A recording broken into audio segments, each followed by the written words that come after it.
the reigning defending champions in Denver. LeBron leading the Los Angeles Lakers. You can't count them out. And then I'm looking at the Phoenix Suns. Hot garbage. Hot garbage. In today's NBA, given the salary cap constraints and extremely punitive tax penalties that have been instituted in the name of competitive balance, it is very difficult to stack the top of your roster without compromising depth. In the past postseason, the Phoenix Suns look to have been one of the biggest winners out of the NBA's free agency period after making shrewd moves around the margins, signing Eric Gordon, Drew Eubanks, Keita Bates-Diop, and Yuta Watanabe to minimum deals. In 30 NBA franchises, there are 8 that have never won a title. The Phoenix Suns are by far the most accomplished. They've been in the NBA for 56 years. They've been in the playoffs 32 times, 3 of appearances in the NBA Finals, and they've had some of the best players of their respective areas leading the way.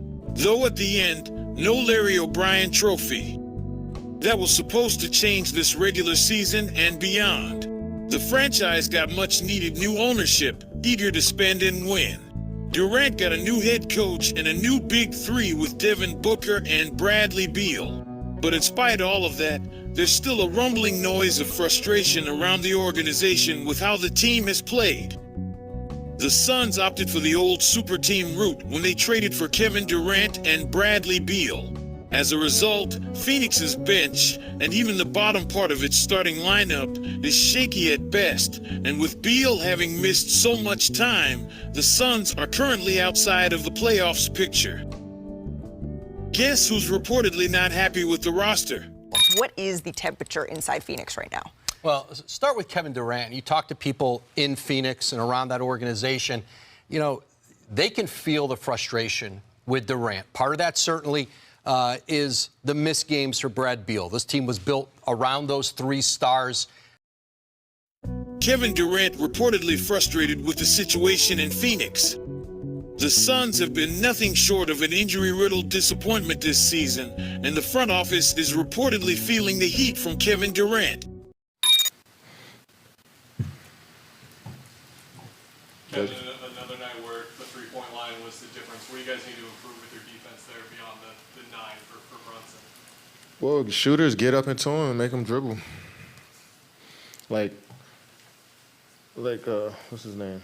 Quentin Grimes, like he can't get 3 threes up. Or 6 threes up. Like he doesn't dribble at all. He doesn't have any free throws on the season. He doesn't have any assists, I feel like, but he getting 3s up.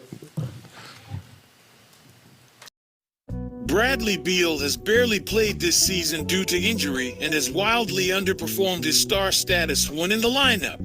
The Suns are just 3-4 in Beal's 7 appearances, and he's averaging just 13.4 points, 3.3 rebounds, and 3.7 assists and 44% shooting. The scoring average would be his lowest in his career and nearly 10 points less than he averaged last season in Washington. Durant and Booker have continued to play at all NBA levels, which makes Beal's absence and underperformance even more frustrating.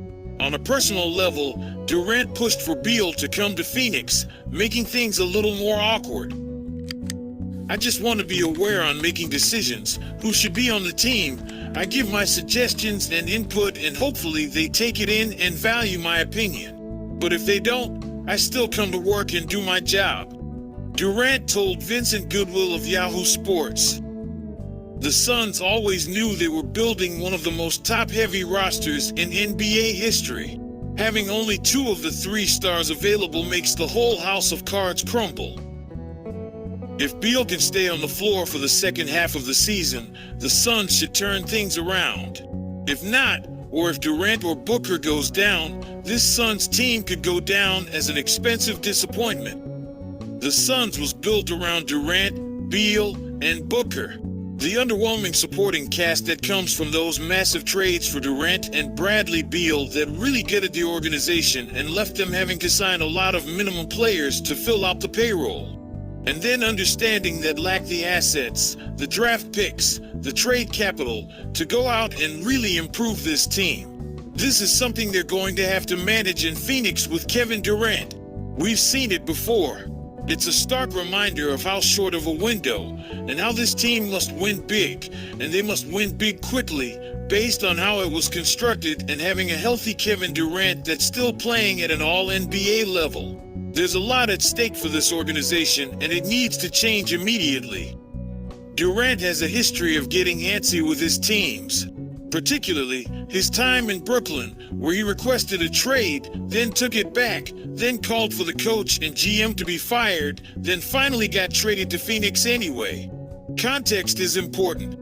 Durant wanted the top-heavy roster in Brooklyn with Kyrie Irving and later James Harden. Irving going off the grid was out of Durant's control, and playing with Harden comes with its own challenges, especially when Harden isn't engaged. Durant was the only one of the three that showed up and played great basketball consistently, so this isn't to suggest Durant is a diva. It's just to say, if he's not happy, he's going to voice it, and eventually, he'll act on it. That's what we've all seen before. Phoenix certainly doesn't want his frustration to rise to that level. The Suns don't have the means to make meaningful moves. Their bench ranks 26th in scoring, but the obvious need here is for Beal to get healthy and stay in the lineup for a consistent stretch to see what, if anything, this team can be. Booker has been great as a playmaker, but having another creator in Beal will alleviate some of that burden, and obviously the rotations become stronger with one more high-end option filling out various lineups. Right now, if Durant or Booker go off the court, the Suns are operating at a -4.5 and -5 per 100 possessions rate, respectively, per cleaning the glass, and even that number doesn't totally paint an accurate picture. Still, even with Durant and Booker on the court, this offense can get pretty stagnant. It relies heavily on tough, self-created shots, and they are consistently scoring uphill in terms of their low-volume three-point attempts. In a three-point league, they are trying to win games with twos. Durant and Booker are two of the best mid-range players in the league, but it's still tough sledding. So, the margin for error isn't what you might think a team with Durant and Booker should enjoy. They need Beal in the worst way. It's not exactly early. We're in the month of January. The West is a bloodbath. Phoenix must get this thing going right. But let me know your thoughts. Are the Suns can still fix their roster within this season with Durant and be a top contender? Or we are going to see another super team failure? Or is there something I'm missing? Let me know what you think in the comments. Thank you all for watching.